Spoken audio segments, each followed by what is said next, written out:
Voy a hacer una cosa que el otro día nos sugirió a Lorena y a mí una amiga, bueno, unos amigos con los que estuvimos el lunes, y es que para aquellos que tengan dudas de lo que es el género del ensayo, que al parecer hay personas que cogen estos libros sin saber o sin tener muy claro qué es realmente un ensayo literario, piensan quizá que se van a enfrentar a un texto más académico.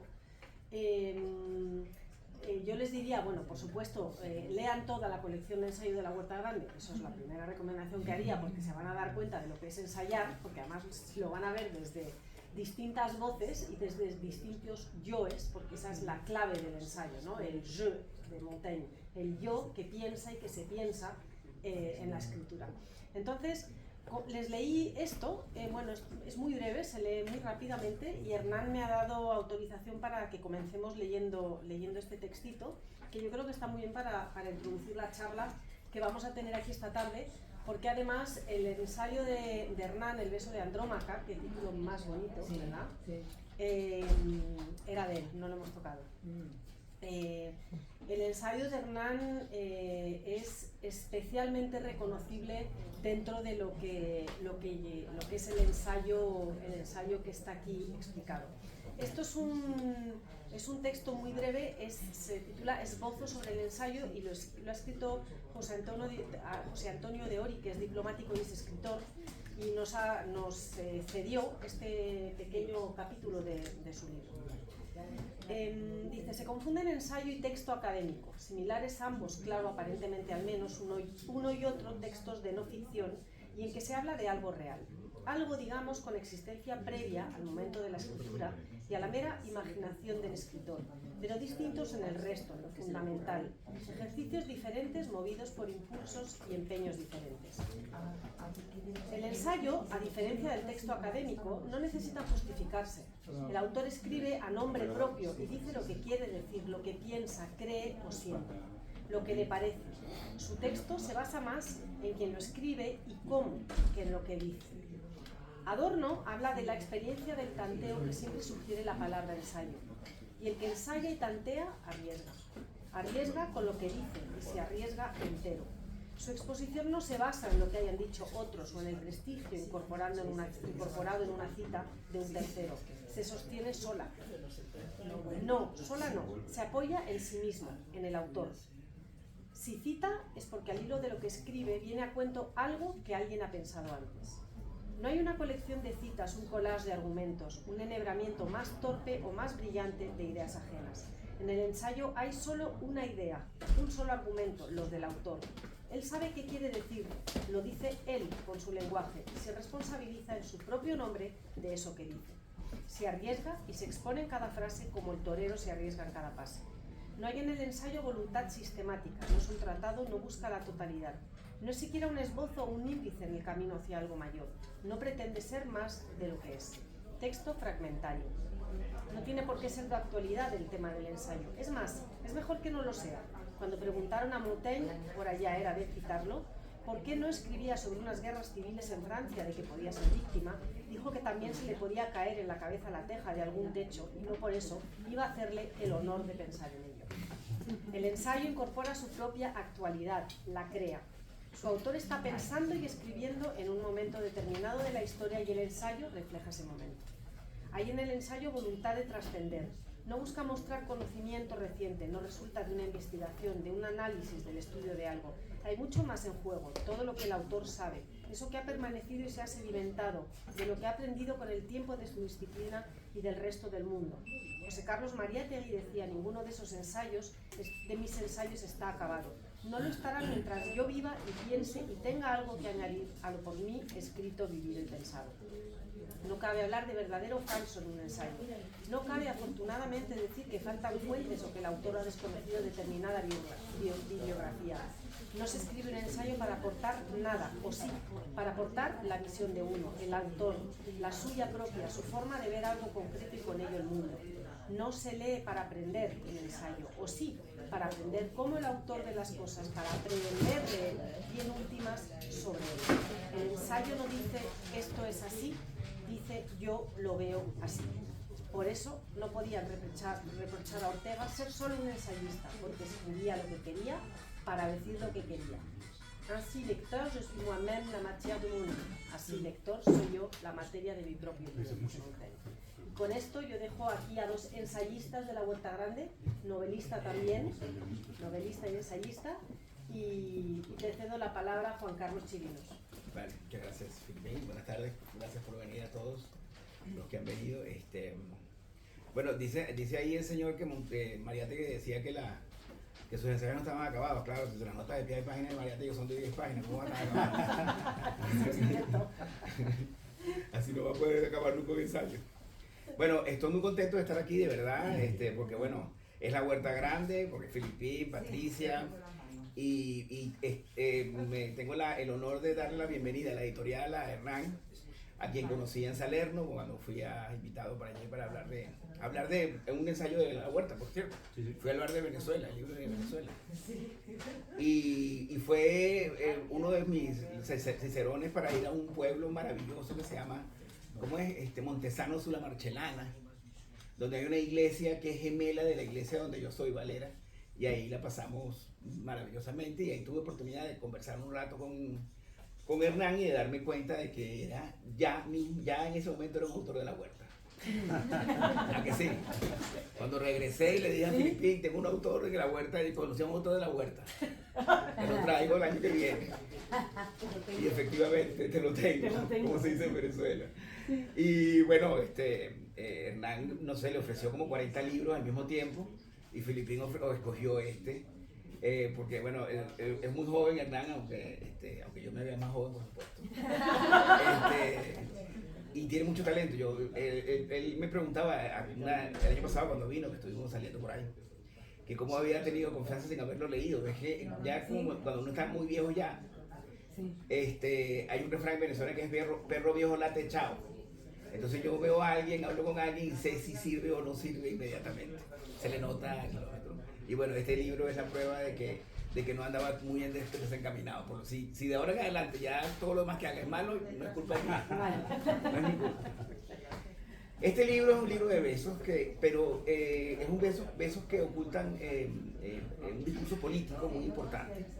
En cada capítulo hay una reflexión sobre una imagen donde hay un beso, pero las significaciones políticas de ese beso.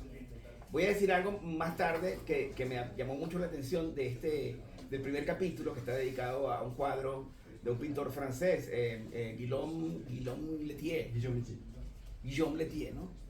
Pero lo digo después. Hernán, bienvenido, de verdad, bienvenido a Madrid, bienvenido a Machado, bienvenido a la Huerta.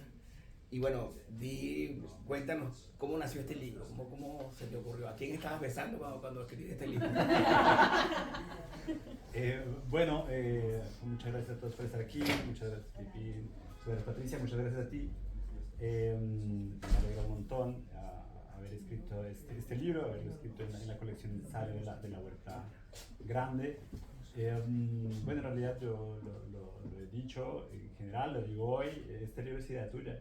Sí, no me acuerdo. En el sentido en que comencé a escribirlo creyendo en tu creencia en mí, como algo así, ¿no? Como una doble mediación.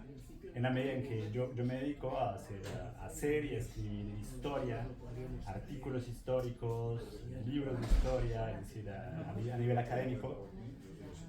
Y entonces la premisa es que yo no sabía que iba a escribir este libro, sino que bajo tu sugerencia y conociendo ya un poco la colección de ensayos de la Huerta, dije, bueno, voy a mandar algunas propuestas a ver qué pasa. ¿Puedo spoilerar las propuestas? Por supuesto. Vale. Para que sepan por qué nació este libro. Entonces, ahora no me acuerdo de todas. Me acuerdo de una que era la que más tenía sentido para mí porque se basa en mis investigaciones, que era uno sobre la propaganda y otro era la historia de Colombia en un objeto. A través del objeto. La historia de Colombia en un objeto. En un objeto. Y ese objeto era la espada de Bolívar. Yo pensé que era la coca, pero... No es un objeto, pero bueno, o sea, sí es y no es. Sí, Entonces, ¿Cuál espada de Bolívar? ¿La que está en Bogotá? La espada de Bolívar, sí, la que aparentemente está en Bogotá. Porque hay varias, ¿no? O sea, Es decir, que aquí ya les estoy dando capaz un adelanto de un libro que me gustaría escribir un día. La historia de Colombia en objeto. Y el otro era este, porque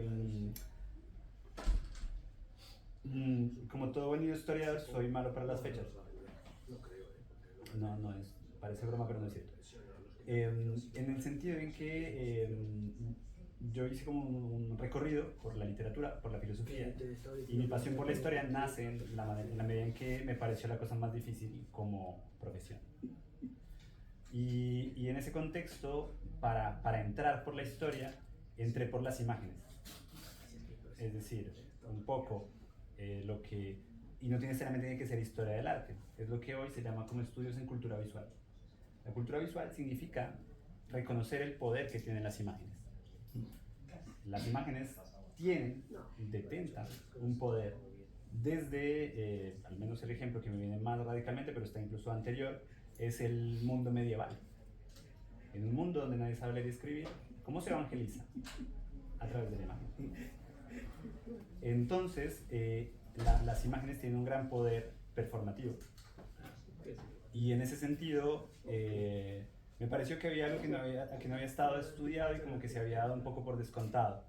Y es una cosa en donde se encuentran diferentes formas de hacer la historia, que es la historia de las emociones, la historia de las imágenes y la historia política. Y eso es lo que pasa en este libro. Es decir, para nosotros el acto de besar es un acto profundamente íntimo, pero en realidad es una experiencia profundamente colectiva al mismo tiempo, porque de alguna forma la hemos aprendido. No todas las culturas se besan. Existen millones de respuestas biológicas por qué nos besamos, pero no todos nos besamos de la misma forma. Y no todos los besos tienen el mismo significado. Es decir, que besar es un acto cultural. Y si es un acto cultural es profundamente histórico. Y si es histórico, significa que se puede interpretar e interrogar. Entonces sí fue como nació la... Mira qué interesante. Pues me alegro mucho porque uno de mis objetivos cuando veo a un autor como tú, así que un académico de universidad, tal y cual, es sacarlo de ese mundo académico y robarlo para el mundo del ensayo, que me parece mucho más, a estas alturas del partido, a mí me parece mucho más interesante el ensayo que los trabajos académicos profundos. Por eso, por ejemplo, un historiador como Simón Sebag Montefiore, que es un diletante de la historia, hace unos libros de historia extraordinarios que te mueren. Por cierto, que hablando del objeto que tú, de la historia de un país a través del objeto, quizás no sé si conoces una novela, que no sé si es novela o ensayo, de Carmen Posadas, que se llama La Perla Peregrina, que es una historia de la perla, en realidad, de la historia de la perla, que es bien interesante ese tema del objeto, de perseguir el objeto, ¿no? Supongo que ahí Humberto Eco, Foucault, todos esos te sirvieron de mucha ayuda. Pero es que este libro comienza con ese cuadro que les dije de Guillaume, es Guillermo Guillaume. Y este tipo es un hijo de un esclavo negro, de un esclavo ilegítimo que trabaja como un prócer de la independencia de Guadalupe. Y se llama Guillaume Letier porque en realidad era el tercero de la familia, y entonces Letier viene de letrero. Y lo quería señalar y agradecértelo, además lo escribí, hace nada lo escribí agradeciéndote eso, que es que nos tienen, ahorita nos bombardean en este mundo wokista imbécil, de historias de negros que son reyes de Inglaterra, una cosa absolutamente absurda, o Cleopatras negras, eso es completamente disparatado. Además, para mí es una ofensa, personalmente, porque eso no ocurrió y me estás vendiendo lo que no es. Y estás ignorando la verdadera contribución de los afrodescendientes a la cultura occidental. Entre ellos Guillaume, Alejandro Dumas, Alexander Pushkin, son todos descendientes de negros africanos o de negros de las Antillas. Y eso nos lo ignoran, entonces nos ponen una, yo lo llamo Brown Town Abbey. Inventan eso, entonces es como si me estuvieran dando a mis antepasados las sobras. Ya no queremos hacer eso, ahora te los damos a ti. No quiero, yo tengo como descendiente de negro mi propia historia y los propios autores que han hecho aportes como este. Háblanos de este primer capítulo. Spoiler, por favor, cuéntalo todo. Es que odio esas cosas. Ay, no spoiler. Y hay que hacer spoiler siempre. Vale. Spoiler es obligatorio. Si el libro es malo, no se sostiene. Vale. No hay spoiler que valga. De acuerdo. A ver, voy a contar otra cosa. Los capítulos más fáciles, entre comillas, de escribir son los que nacen a finales del siglo XVIII y durante el siglo XIX. Sí. Que tienen que ver con la relación entre imágenes y los procesos de politización. Es decir, de lo que explica por qué hoy incluso somos estados de nación. Que al final nos dice un poco de por qué hay un sentido profundo de identidad entre decir soy venezolano, soy colombiano, soy español, soy italiano. Eso es una invención, ¿no? Se llama la invención de la tradición. Y en esa invención de la tradición participaron muchísimas imágenes. Entre esas, una imagen poco conocida, pero que tiene un beso, que es esta de Guillaume Bellier, que era un artista afrodescendiente. Es que se ve muy chiquito aquí, pero búsquenlo en internet, es un cuadro maravilloso. Claro, bueno, cuando vayan a leer el libro, busquen todas las imágenes en color, para que disfruten más, digamos, el contenido. Y lo interesante es que, a ver, lo que no está ahí dicho, porque en realidad el recorrido, es decir, yo lo que he querido hacer es una historia de lo que podría definir pensar por imágenes. Es decir, para cada cosa que cuento elijo una imagen, pero ustedes tienen que pensar que detrás de cada imagen hay millones de imágenes.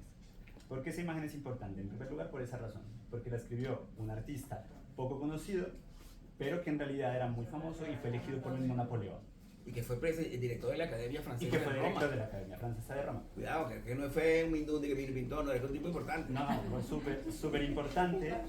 Y por otra parte, durante el siglo XIX, ¿por qué el beso de Andrómaca?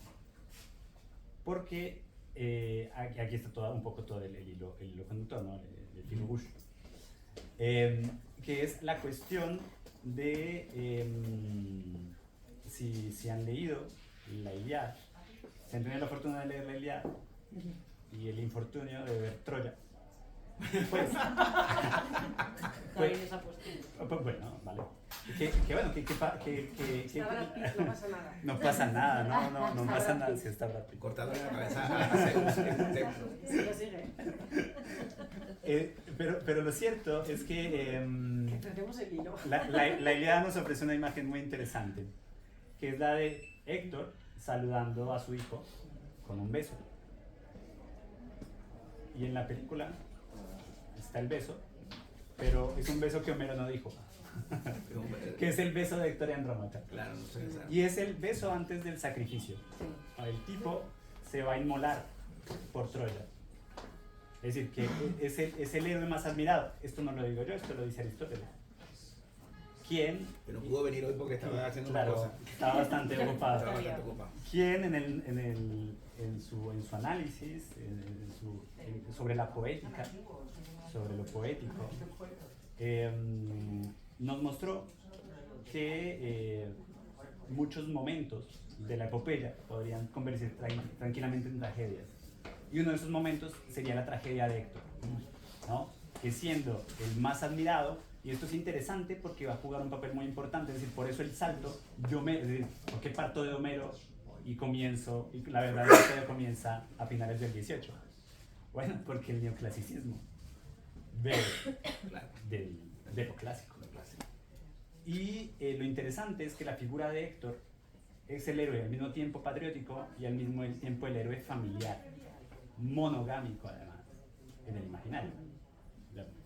Bueno, aquí estaba el hermano para bindinguear por claro, Paris es Paris. Paris es Paris. Para montar la boda. Pero lo interesante es que Héctor es el héroe familiar. Sí, es verdad. Y es el héroe patriótico por excelencia. Claro. Y todo el siglo XIX se enamoró de esa idea. Es decir, que ese cuadro que está ahí se repite por todas partes, pero en diferentes formas. Si ustedes van al Museo del Prado, delante del cuadro de Torrijos, hay un saludo de un beso por ahí entre dos compañeros. No lo he visto. Si uno va a ver la prensa ilustrada del siglo XIX, se va a encontrar un montón de besos de soldados que están por irse a la guerra. Y lo interesante es que ese beso propone una jerarquía. ¿Cuál jerarquía? ¿Y por qué es político? Porque nos está diciendo que el deber con la patria es más importante que el deber con la familia. O mejor, que no hay deber con la familia si no hay deber primero con la patria. Y eso lo carga semánticamente de política. Como el antónimo de Antígona. Ah, ¿no? sí, claro, claro. Sí, no, Claro. lo contrario, ¿no? ¿Y por qué nosotros conocemos tanto a David y no a Guillaume? Por publicidad.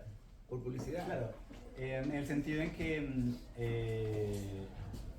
por ejemplo, pero es que el caso de Guillaume Letier es uno. Por ejemplo, está la discípula de David, que es Marie Benoit, quien en 1800 hace el cuadro más uno de los cuadros más interesantes que yo conozca del siglo XIX. Pinta con los colores, revestida, es como una alegoría que no es una alegoría además. Es una pintura neoclásica de una mujer afroamericana, revestida con los colores de la bandera francesa, de la revolución. Qué señal más bonita para decir, aquí también hay otra revolución que no se ha hecho, porque en 1800 está todo el debate sobre la abolición de la esclavitud y sobre, y aquí nos vamos a la cuestión de Olympe de Gouges, quien dijo, ¿por qué? Que fue la primera que lo dijo además, ¿por qué se llaman derechos del hombre y del ciudadano y no hay mujer y ciudadano? Y se inventó los derechos de la mujer y la ciudadana. Entonces, con esta pintura, Marie Benoit está reivindicando dos cosas complementarias que estaban en su tiempo. Se está reivindicando a sí misma como pintora, además. Está reivindicando la mujer afroamericana y además la reviste con los colores de la... Entonces la preponderancia publicitaria de David puede ser un poco como el discurso del establishment. Sí, claro, es decir, El momento, es el Bueno, primero pintor de corte y después pintor de la... La historia de David es fascinante porque fue primero pintor de Luis XVI, Eso. luego, pero antes de Napoleón va a ser el pintor de la República y entonces, y va a ser el maestro de todos, ¿no? Si tú eres el maestro de todos, pues no vas a dejar que nadie te opaque. Y después de eso, pues claro, ya después, obviamente, quienes escriben la historia, tanto de la revolución como la historia del arte, pues también va a dar la preponderancia a ciertas jerarquías, ¿no? Es decir, primero lo primero y luego lo que viene más adelante. Eso lo que significa es que en procesos de historización, pues a nosotros lleguen solamente ciertas figuras más emblemáticas respecto de otras, ¿no? Esa es como la respuesta, ¿no? Sobre todo en el siglo que se inventó lo que llamamos propaganda. Me parece un gran acierto que hayas comenzado justamente con este Guillaume y con ese cuadro que cuando lo vean en internet es un cuadro, bueno, debe ser enorme, ¿no? En realidad es un cuadro pequeño. Pero muy profuso, ¿no? Porque como por ejemplo en el cuadro de si los aburro me dicen, porque una cosa de ser historiador es que entramos mucho en el detalle y a veces los detalles aburren. Pero hay un cuadro, el cuadro ese famoso que nosotros nos imaginamos como un cuadro muy grande, que es el cuadro del juramento del juego de la pelota. En realidad su original es un cuadro más bien pequeño, pero estaba proyectado para ser un cuadro de grandísimas dimensiones. Este es el mismo caso. O sea, primero como que se crea toda la cuestión yo creo que también lo hacen un poco para hacerlo circular, en fin, pero el cuadro estaba proyectado para ser un cuadro de grandísimas dimensiones, solamente que después llega el directorio y Napoleón coge a Guillaume y le dice, yo tengo otros encargos para ti, no te preocupes de ese cuadro, ese cuadro tiene un nombre, se llama La Patria en Peligro. Y en todo el centro está el beso. Está muy bien ese cuadro. Bueno, son varios capítulos, 9 capítulos, y hay una progresión, digamos, cronológica que llega hasta un último beso que es una boda en Siria, en Afganistán, ¿no? No, en Ucrania. En Ucrania, perdón. Pero es que antes está, y quiero que nos hables un poco de eso, un beso que yo no conocía y que me pareció súper interesante, que es el que pinta Toulouse-Lautrec, dos mujeres besándose en la cama, que es del mundo de Toulouse-Lautrec, ¿no? Ese señor que vivió, ese noble que vivió entre el cieno, ¿no? Sí, sí. Bueno, ese beso es muy interesante porque, bueno, tú me dijiste que podía spoilerar todo lo que quisiera, entonces lo voy a hacer. Pues maravilloso. Pero es que el libro es muy sabroso de leer, es que se puede leer por temporadas, porque uno puede leer los capítulos y cada capítulo es un capítulo de una temporada. Y bueno, por cierto, pensé que se te habrán quedado en el escritorio, en la gaveta, un montón de textos que podrían ir aquí perfectamente. Absolutamente. Besos y besos pues, a tu tiplén, ¿no? Sí, escogí literalmente los que más me gustan. Los que más te gustan, ¿no? Y entonces este de Toulouse-Lautrec te gustó mucho, eran dos mujeres tiradas en la cama besándose. Este es muy interesante porque, bueno, a propósito de spoiler, el libro funciona con 3 premisas. La primera premisa es que todos los besos son políticos porque todos pertenecen a prácticas del ser y quehacer humanos. Es decir, como les decía, es un acto íntimo pero profundamente público porque todos lo hacemos. Hay un paréntesis, y es que los besos a los cuales está dedicado este libro son de herencia occidental. Es decir, lo que pasa en medio del Atlántico, ¿no? Y bueno, y en otras partes, pero en nuestra práctica de besar occidentalmente, en el sentido más amplio. Es decir, a propósito de eso, si uno quiere aprender de esto, se tiene que ver Cinema Paradiso. Claro. La escena final la dice clara.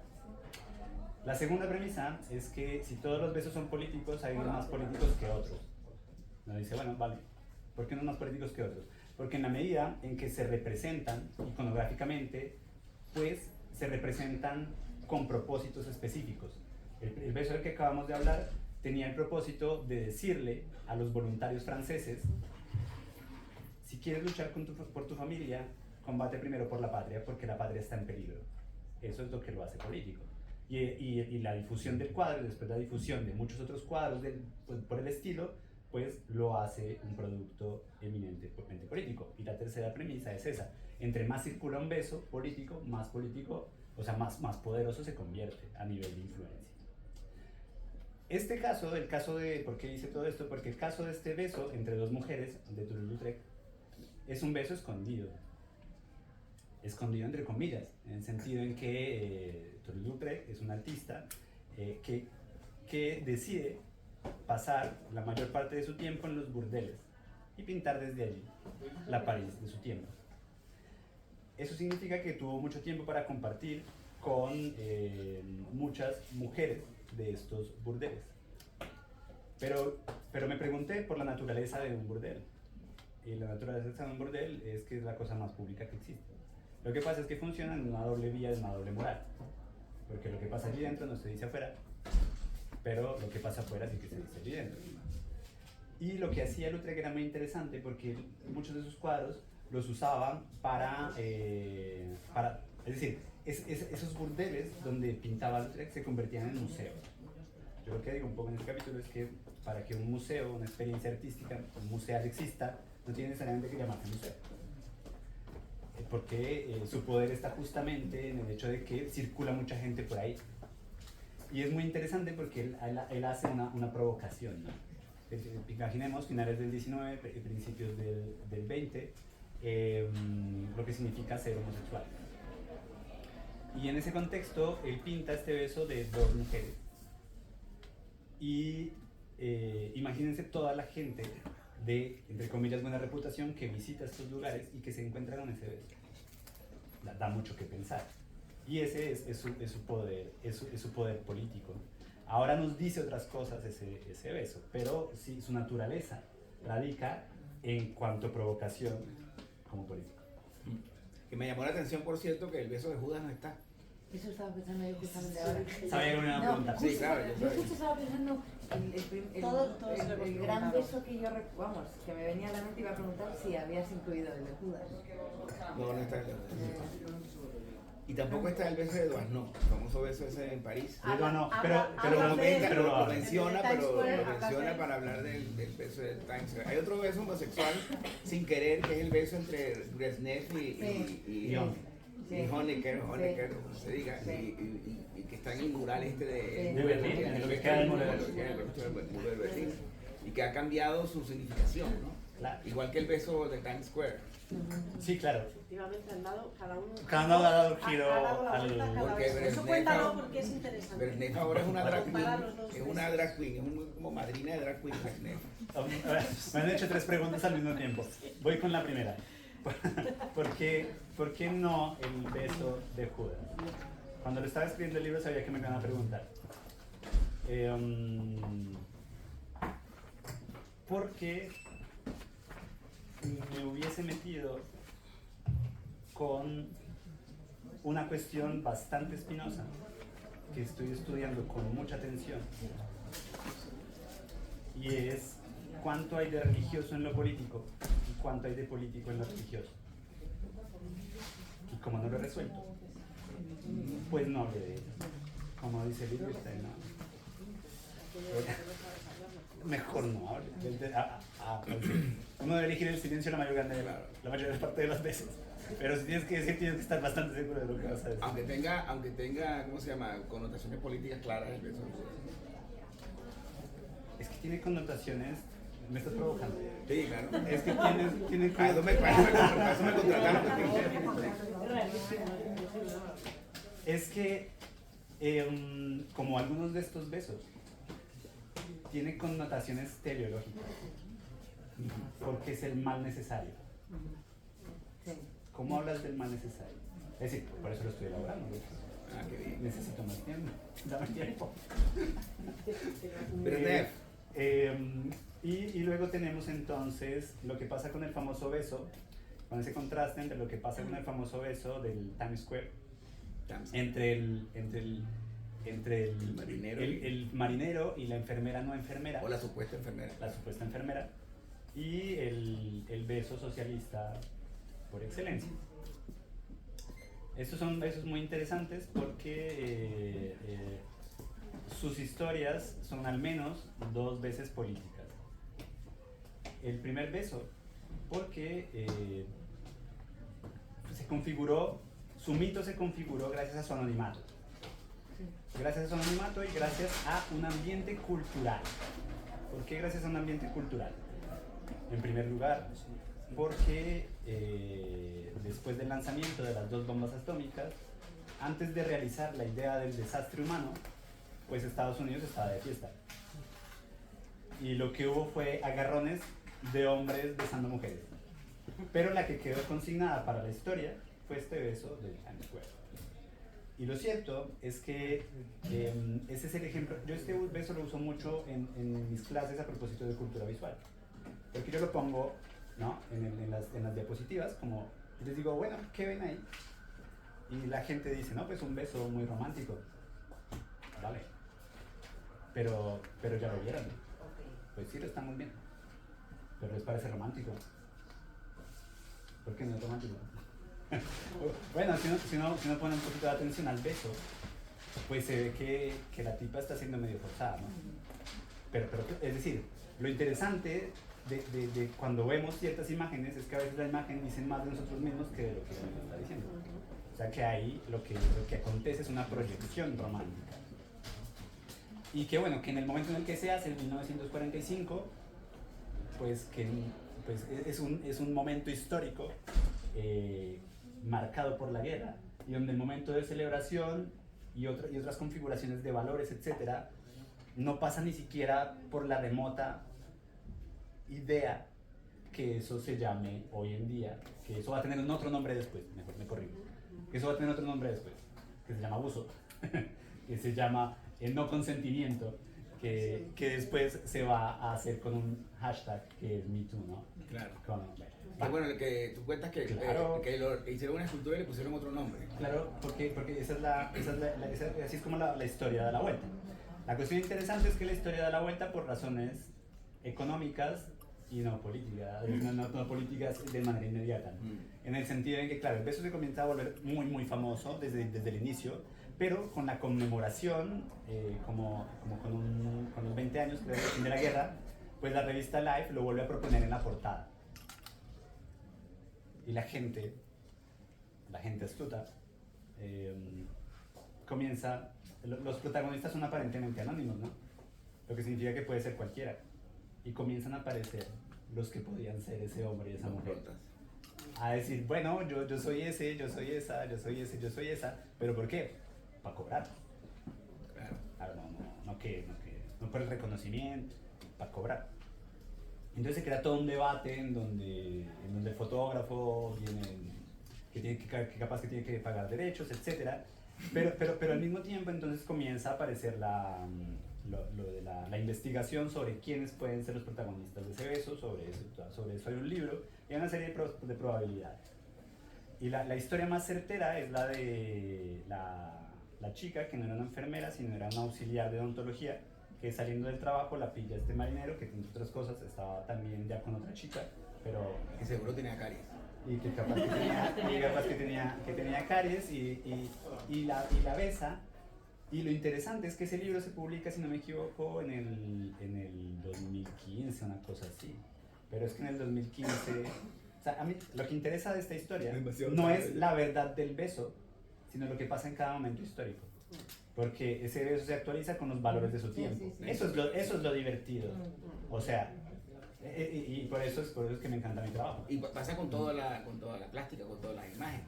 Porque en el Prado hay un cuadro maravilloso de la Virgen María echándole leche a un santo desde una teta, y eso es una cosa extraordinariamente mística. Pero cuando tú ves ese cuadro hoy en día, en el discurso de hoy, es un cuadro absolutamente pornográfico, pero absoluto. Yo me acuerdo que creo que San Jerónimo bebiendo leche de la Virgen. Es una cosa extraordinaria, pero ha cambiado el discurso de eso ha cambiado completamente. Claro. Y aquí se ve el cambio de valores porque publicaron en 2015, y cuando la persona que aparentemente es la protagonista de ese beso dice, es que él me agarró muy fuerte, pues claro que eso va a ser leído por todo el feminismo contemporáneo y va a decir, esto es un beso de un abuso. O sea, de la idea más romántica pasamos a la negación y que eso es muy fácil en política. ¿Y el de Brezhnev ahora al revés? Y el de Brezhnev es al revés, el beso socialista, porque esta historia sí se cuenta un poco más rápido, en el sentido al menos de lo que pasa con la imagen. Porque el beso socialista es un beso homosexual entre heterosexuales. Es decir, que era un beso, este sí es políticamente muy claro. Es un beso que sella pactos políticos, es una costumbre dentro de la Unión Soviética, a la que algunos le han cogido más gusto que otros, pero es una costumbre. Ortodoxa, además, de la religión. No lo pone ahí. No, lo que cuenta ahí un poquito es que puede que tenga sus orígenes en la religión ortodoxa, que es 3 besos y el abrazo, ¿no? Como... Bueno, y ocurre, por cierto, en el nombre de la rosa, cuando Guillermo de Baskerville llega a la abadía, el abad le da un beso, que es el beso de saludo de hermandad, ¿sabes? Un beso en la boca. Claro. Y están tranquilos. Claro. Sí, porque todo beso está contextualizado. Contextualizado. Bueno, a mí me ha pasado aquí en España, con mis amigos, sobre todo del sur, yo tengo amigos de Granada y tal y cual, que les encanta abrazarlo a uno y darle besos, y en Venezuela no estamos acostumbrados los hombres a darnos besos de saludo, en la mejilla, no en la boca, pero en la boca todavía, al quinto whisky. Y eso siempre me ha generado incomodidad, porque es una cuestión cultural, completamente, no es una cuestión ontológica, ¿no? Más bien cultural. No, ya te digo, en lo que yo estoy investigando hay muchísimas explicaciones biológicas de por qué nos besamos. Yo estaba pensando que los gatos lamen cuando te quieren. Cuando un gato te quiere, te lame. Si te lame es porque te quiere.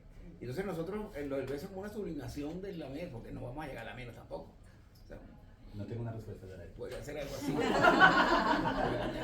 Mira, por cierto, en esa investigación que estás haciendo, no sé si ya lo has tomado en cuenta, en consideración para tus clases o para tu libro futuro, estaba pensando que podrías hacer una comparación entre el beso que le roba Iker Casillas a su novia cuando ganan el Mundial de Fútbol en el 2010 y el beso que Rubiales le roba a la jugadora en el Mundial, que tienen 2 interpretaciones completamente distintas. A Casillas no le pasó nada por haberle robado a su novia un beso cuando estaba trabajando, porque ella estaba trabajando en ese momento. Y hubo alguna discusión, pero no pasó a mayores. Sí. Y Rubiales ya sabemos lo que le pasó. Uno era un buen tipo y el otro es un gañán.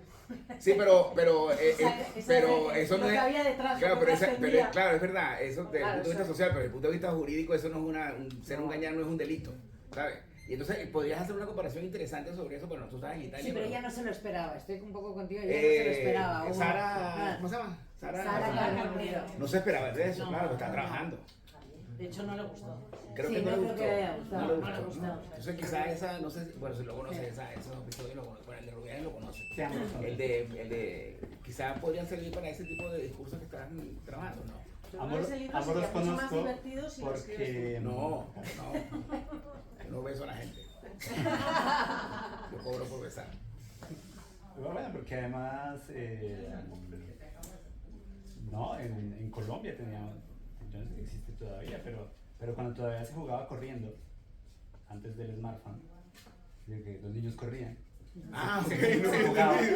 se jugaba, sí, yo me di cuenta que no me se jugaba al beso robado.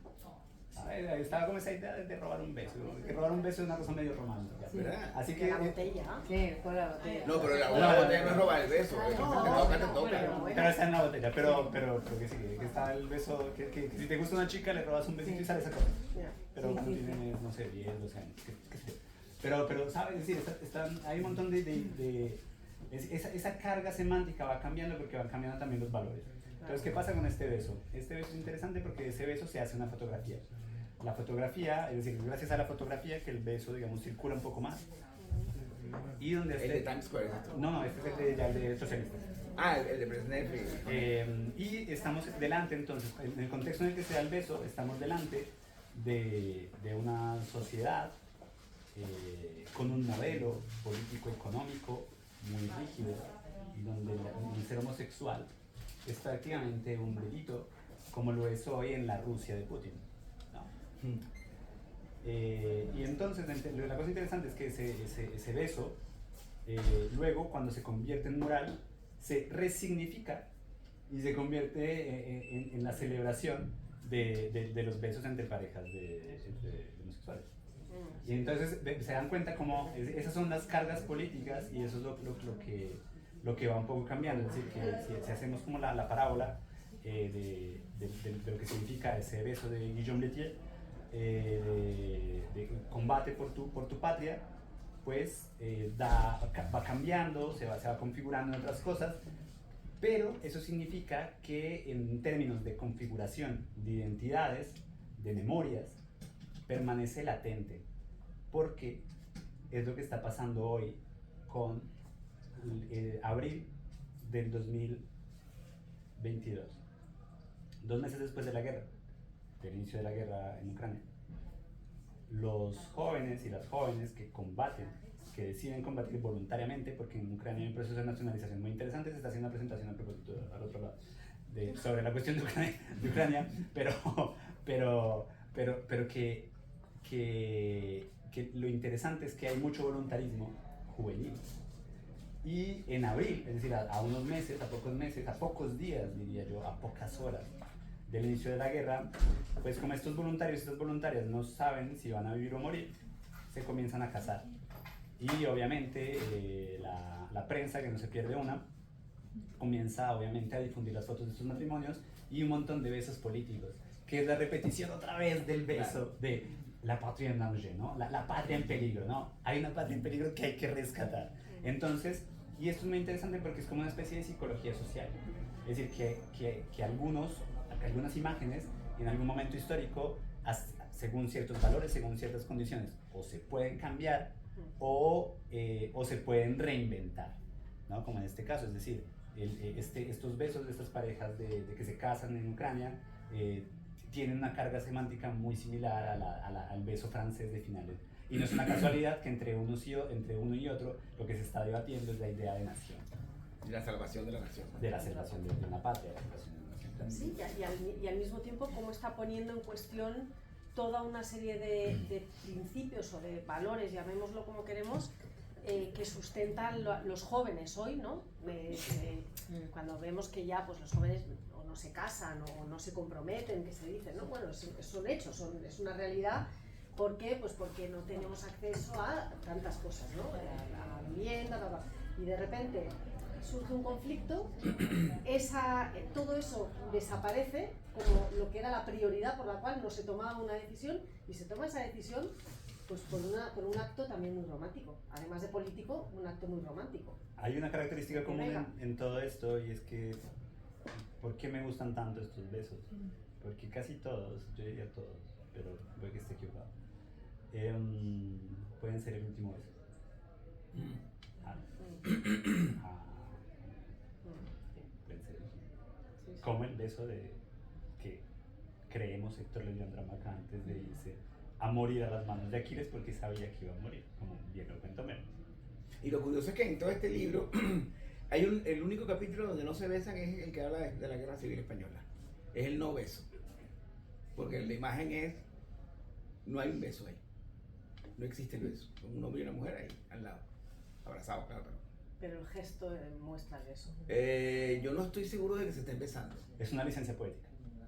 Es una licencia poética, ¿no? En el sentido en que yo amo las cosas que están por suceder pero que no suceden. Como los dedos que separan a Dios de su creación. Ajá. Y que después de eso Cánova lo va a representar entre el beso de Eros y Psique. Sí, sí. ¿No? Porque entre eso que está por suceder pero que todavía no sucede, hay un abismo. Y por eso me tomé esa licencia poética, porque esto es lo bonito de las presentaciones, que uno puede decir lo que no dice en el libro. El capítulo 4 es mi favorito. Ese, ¿no? El que escribí entre lágrimas y besos, como diría Isabel Allende. Y hay una cosa que no les voy a hacer yo spoiler porque no lo sé, y creo que tampoco Hernán lo va a hacer porque no lo quiere hacer. Es que ese libro está cruzado, con todo el libro, desde la primera hasta la última página, por un beso que el autor nos dice. Aquí hay un beso que es el que genera todo y no lo voy a contar. Y al final, en el epílogo, te lo cuentas sin contarte. Es un epílogo muy breve, pero es una cosa que está muy bien cincelada. Y yo leí todo el libro pensando qué es lo que no me está contando, que no me quiere contar. Y entonces, haciendo como la pesquisa para ver si lo pillaba en algún lugar. Y solo puedo hacer conjetura, por supuesto. Y eso es un efecto muy bueno para un ensayo, ¿no? Un ensayo con las características que tú dijiste, Phil, que tiene que tener un ensayo, ¿no? Eso que no se dice, que está ahí, hay un beso que es el que genera, y no sabemos de quién es ese beso, ni qué ocurrió, ni nada, ni lo sabremos, supongo, ¿no? Y nosotros luego fuimos malísimas y le pedimos, Patricia y yo, a Hernán, que escribiera sobre ese beso de ese prólogo, de ese epílogo del final. Te lo hicimos pasar mal, ¿verdad? Mucho. Pero como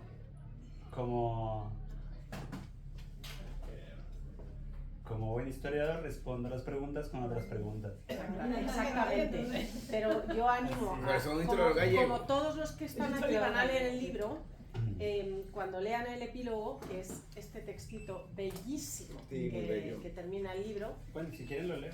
Sí, léelo y luego en la web de la Huerta Grande, en el blog de la Huerta Grande, continuará. Ya está colgada la continuación de ese párrafo. Pero no lo explicas. ¿Lo lees? Que lo busquen. Léelo pues. Léelo. Sí, dado que estamos en la presentación, voy a conectar con tu conexión para que veamos cuál es la conexión y lo que pasa en medio de eso. Con todo, en este libro, el lector podrá encontrar además muchas historias íntimas e insondables dentro de la historia de cada beso. Se trata de las historias de las mujeres y de los hombres que a través del arte comunican experiencias a la vez particulares y a la vez universales. Aquel particular universal que habla Aristóteles en su Poética, reflexionando, para nada de manera casual, sobre Homero y los trágicos. En el fondo, este es el espíritu que ha guiado cada página. El beso que les ha dado forma está, en cambio, velado en medio de ellas. Y ahora voy con el epílogo. He comenzado con la gran narración de Homero. Termino con una breve historia.